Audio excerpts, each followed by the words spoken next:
Pada video kali ini, kami pun akan kembali menjelaskan dan juga menceritakan mengenai spoiler atau bocoran cerita terbaru dari manga sepak bola kunci biru, yaitu chapter yang ke-246. Di mana semua isi pembahasan kita kali ini bersumber langsung dari beberapa bocoran pada manga versi majalahnya, yang kebetulan sudah banyak sekali beredar di internet sejak beberapa jam yang lalu.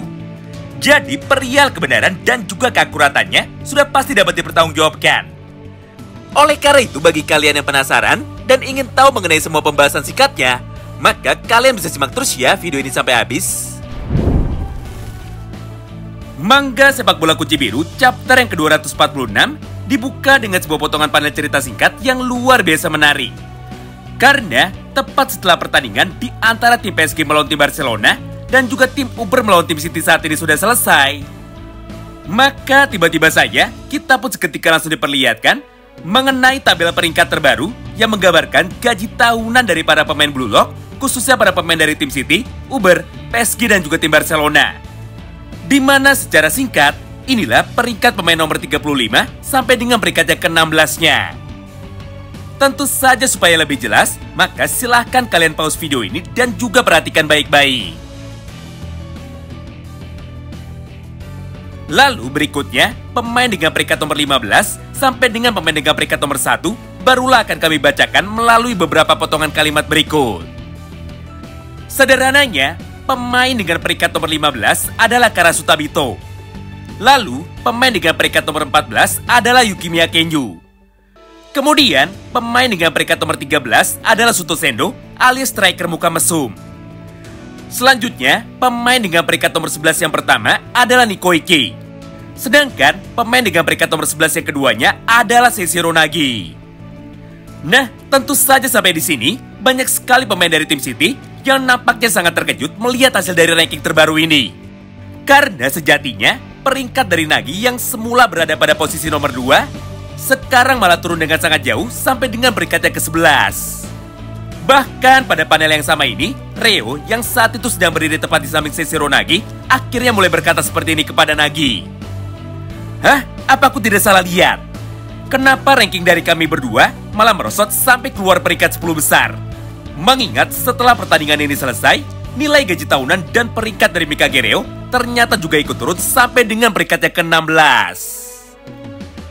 Mendengar ucapan tersebut dari Mikage Reo, Nagi pun hanya bisa terdiam. Karena pada dasarnya Nagi sendiri sebenarnya sudah mengerti bahwa di dalam dua pertandingan terakhir mereka, permainan dari Nagi dan juga Mikage Reo sama sekali tidak berkembang. Kemudian sekarang kita masuk ke peringkat 10 besarnya, di mana pada posisi nomor 10-nya ditempati oleh striker dari tim Barcelona yang akhirnya berhasil mencetak 1 buah gol ketika mereka bertanding melawan tim PSG. Siapa lagi kalau bukan Eitao Toya. Lalu pada posisi nomor 8-nya ditempati oleh Rensuke Kunigami. Sedangkan pada posisi nomor 7 berhasil ditempati oleh Hyoma Chigiri. Selanjutnya pada peringkat nomor 6 dan juga peringkat nomor 5 ditempati oleh satu orang striker dan juga satu orang pemain bertahan. Mereka adalah Oliver Aiku dan juga Meguru Bachira. Nah, mulai dari sinilah sebuah kejutan besar yang sebenarnya sudah dapat kita bayangkan akhirnya seketika langsung terjadi tepat di hadapan kita semua. Di mana pada peringkat yang nomor 4-nya akhirnya berhasil ditempati oleh salah satu striker paling brutal yang ada di dalam Akademi Sepak Bola Blue Lock, yaitu Ryusei Shido. Dengan total gaji tahunan yang meningkat dengan sangat drastis, yaitu 100 juta yen. Tentu saja angka tersebut mampu didapat oleh Ryusei Shido setelah dirinya berhasil melesatkan 2 buah gol indahnya menuju ke gawang dari tim Barcelona. Kemudian pada peringkat yang selanjutnya, alias peringkat nomor 2, ternyata kali ini ditempati oleh 2 orang yang memiliki nilai gaji tahunan yang sama, yaitu sebesar 150 juta yen. Siapa lagi kalau bukan King Baro dan juga Isagi Hoichi.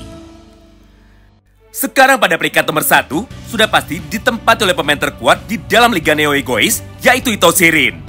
Dengan total nilai gaji tahunan yang kembali bertambah menjadi semakin besar, yaitu 198 juta yen. Nah, setelah menyampaikan peringkat dari para pemain yang nantinya akan terpilih untuk menjadi bagian dari tim Jepang U20 ketika bertanding di dalam turnamen Piala Dunia, maka pada panel berikutnya, Shin pun kini kembali berpindah menuju ke dalam ruang ganti lagi. Mengingat pada halaman yang sama tersebut, nampak beberapa pemain dari tim Basar Munjan yang akhirnya mulai melakukan sebuah rapat singkat dengan dipimpin oleh Noel Noah, yang kebetulan pada saat itu baru saja datang sambil berkata seperti ini kepada semua orang. Dengar, kondisi untuk pertandingan final saat ini sudah berhasil ditentukan, yaitu Munchen akan bertanding melawan tim PSG, di mana saat ini kita sama-sama belum pernah terkalahkan. Jadi, aku pun sama sekali tidak peduli apa tujuan kalian untuk bermain sepak bola. Yang jelas, incarlah kemenangan bagi tim kita dengan cara bermain tenang dan juga berpikir rasional. Karena hanya dengan cara tersebut sajalah kita bisa memenangkan pertandingan terakhir ini.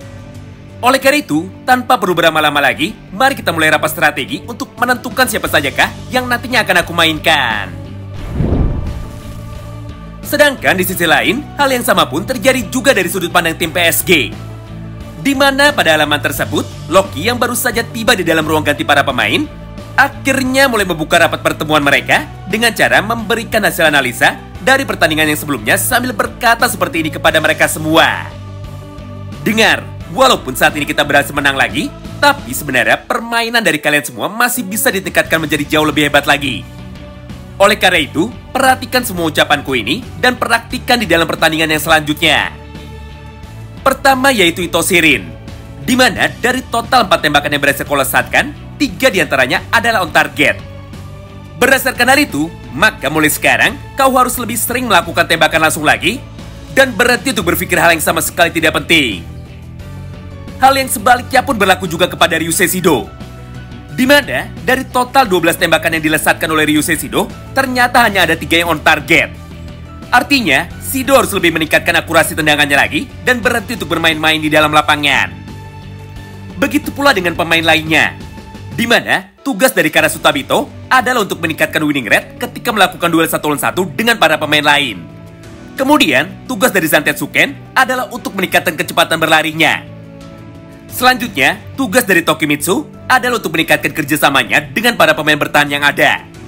Lalu yang terakhir, tugas dari Nijiro Nanase adalah untuk meningkatkan penguasaan bolanya supaya bola yang ada di kakinya tidak mudah direbut oleh para pemain lawan. Nah, sebenarnya masih banyak sekali percakapan lain yang diucapkan oleh seorang Loki di dalam satu kesempatan yang sama ini. Namun, karena semua teksnya masih dalam bahasa Jepang, maka untuk saat ini mari kita lewati saja semua dialog tersebut. Singkat cerita, tepat pada 3 halaman yang terakhir ini, Loki pun dengan cepat akhirnya kembali melanjutkan semua perkataannya lagi menuju kepada teman-temannya. Dengar, lawan kita di final adalah tim Bastard Munchen yang sampai saat ini belum pernah terkalahkan sama sekali. Yang artinya, Munchen sangatlah jauh berbeda dengan semua lawan yang selama ini telah kita hadapi. Mengingat, tim itu dipimpin langsung oleh seorang Noel Noah yang merupakan orang yang sangat sulit ditebak alias orang yang abnormal. Sederhananya, sistem permainan dari tim Munchen terletak pada Isagi dan juga Michael Kaiser yang bermain menggunakan cara mereka masing-masing sehingga permainan dari tim mereka menjadi sangat sulit sekali untuk bisa ditebak. Sedangkan sistem di dalam tim PSG dibagi menjadi 2 poros, di mana setiap 15 menit sekali, Rin dan Shido akan dimainkan secara bergantian supaya mereka tidak bertengkar seperti Isagi dan juga Michael Kaiser. Tapi, karena saat ini lawan kita adalah Noel Noah alias tim yang sangat abnormal, maka aku pun akan melakukan cara yang sama seperti dirinya, yaitu memainkan kalian berdua sekaligus di dalam satu lapangan sejak awal pertandingan ini dimulai. Mendengar semua ucapan itu dari Loki, Shido dan juga Itosirin yang awalnya terlihat sangat santai, akhirnya seketika langsung menjadi sangat bersemangat. Karena dengan rencana baru dari Loki itu, maka sudah jelas pertandingan antara tim PSG melawan tim Bastard Munchen akan menjadi pertandingan Battle Royale. Di mana Ryusei Shido, Itosirin, Isagi Oichi, dan juga Michael Kaiser nantinya akan bertaruh satu sama lain demi bisa memperebutkan posisi nomor 1. Intinya, Loki ingin bertarung melawan Noel Noah menggunakan tingkat kesulitan yang paling tinggi, alias menggunakan cara yang paling susah, yaitu dengan cara memainkan Itosirin dan juga Ryusei Shido secara bersama-sama. Tidak hanya itu, karena pada halaman terakhir ini, Loki pun dengan cepat akhirnya kembali berkata seperti ini kepada Charles. Woi Charles, dengan formasi baru kita, maka tugasmu adalah untuk mengatur serangan dan maksimalkanlah kemampuan dari 2 orang anak berandalan tersebut. Wow, menarik banget ya. Nah, itulah semua poin pembahasan singkat yang dapat kami sampaikan kepada kalian semua di dalam kesempatan ini. Terima kasih banyak yang sudah simak video ini sampai habis, dan salam baku hantam.